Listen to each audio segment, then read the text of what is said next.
Sa dami ng tinamong kagat, halos hindi makilala ang 2 taong gulang na babaeng ito na nilapa ng 4 na aso sa Calbiga, Samar.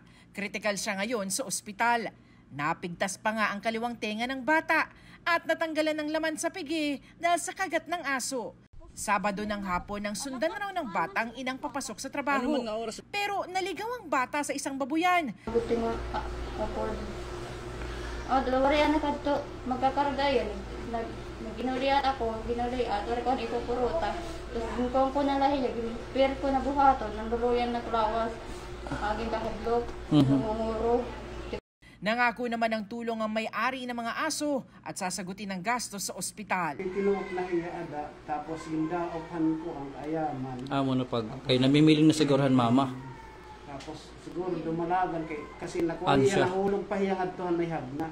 Higad man hiya nahulog pa siguro hiya ngadto. Ang kukuha ng ayam. Nga gigsibo na yung ayam. Nagato pa yan doon yan ang taraw dito ya pag dito ya lapaa.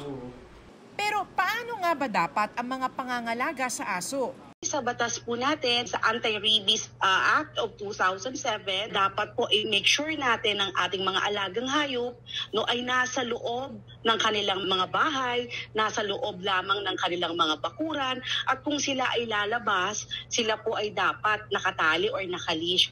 Mahalaga rin ang pagtiyak na bakunado sila kontra rabies.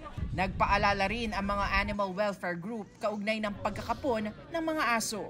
Napaka-importante na ipakapon natin ang ating mga alagang hayop. Siyempre hindi po sila dadami at hindi rin po mapapabayaan yung mga hayop na iyan na pagala-gala.